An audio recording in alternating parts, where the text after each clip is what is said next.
The Dervish Who Set Rumi's Soul on Fire. Adapted from the seven-book Rumi collection by Dr. Farid Mostamand. He was a scholar, adored by kings, respected, revered, and secure in his world of words, until one day a wandering dervish appeared, with nothing but a dusty cloak, fierce eyes, and a question that shattered everything. That meeting didn't just change Rumi's life, it set his soul ablaze. This is the story of love beyond reason, friendship beyond tradition, and the fire that turned a man of knowledge into the poet of the heart. In the realm of mystic poetry, few stories are as powerful and transformative as the encounter between Jalaluddin Rumi and Shams Tabrizi, a meeting that forever altered the course of Rumi's life and reshaped his understanding of love, faith, and the human spirit. Before this meeting, Rumi was already a highly respected scholar, known across Persia for his vast knowledge and intellectual brilliance. Yet despite his success, a restlessness stirred within him, something his books and sermons could not satisfy. His soul longed for something deeper.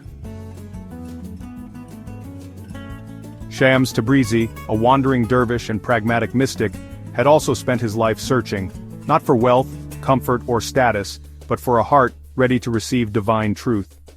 Shams was not interested in surface-level knowledge. He sought a companion who would understand the language of the soul. When their paths finally crossed, it was not in a palace or a grand hall, but in a simple, ordinary marketplace. Rumi, as he often did, was sitting near his friend Zarqub's shop, engaging in conversations with merchants, farmers, and townspeople. On that day, fate had something extraordinary in store. As Rumi sat speaking with those around him, his eyes were drawn to a figure passing by, a man with a commanding yet humble presence. It was Shams Tabrizi. Compelled by a force he couldn't explain, Rumi rose and approached him. Are you a traveler? No, my place is placeless and every town is my home. Something awakened in Rumi at that moment, a recognition that transcended words.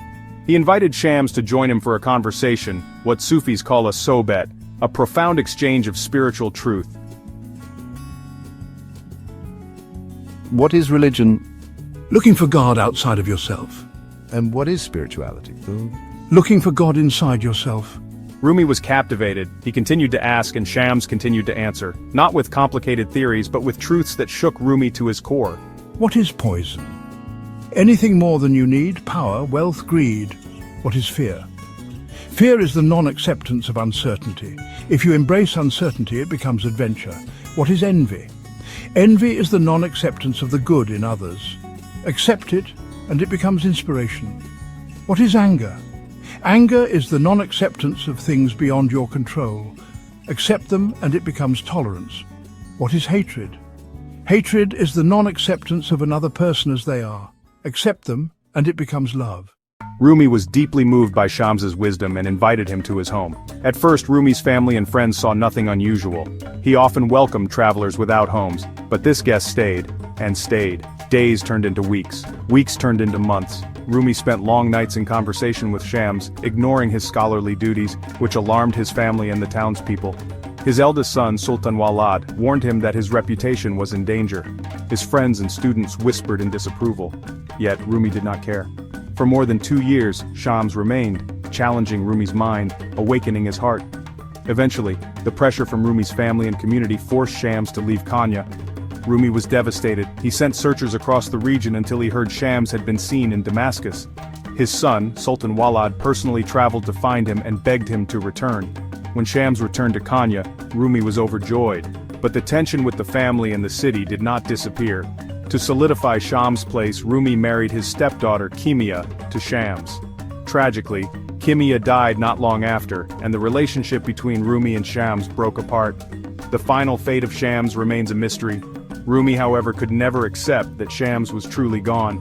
He wrote in his verses, Who says that Shams has died? Who says the sun of hope has set? The heartbreak shattered Rumi. He withdrew from the world for months, lost in grief. But in this sorrow he found something greater, a doorway to the divine within himself. The loss of Shams led Rumi to produce his most profound, most beautiful poetry. His masterpiece, Divan-e-Shams Tabrizi, was named in honor of the man who transformed him. Sorrow prepares you for happiness. It sweeps away the old to make room for the new. Rumi's encounter with Shams changed him from a scholar to a mystic, from a man of the mind to a man of the heart. Shams awakened in Rumi the poetry that would touch the hearts of millions across centuries. Your face is like the sun, O Shams of Tabriz. The sun of the heavens bows before your light.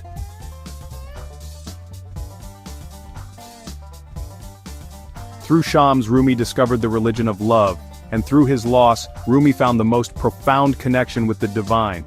His poetry became not just words but a living expression of the eternal love that can never be taken away. In the end, Rumi lost Shams, but he found himself. If this video touched your heart, subscribe. It's inspired by the timeless wisdom in the 7-book Rumi collection by Dr. Farid Mostamand. Whether you seek healing, love, clarity, or growth, these teachings will guide you inward to the truth of who you are.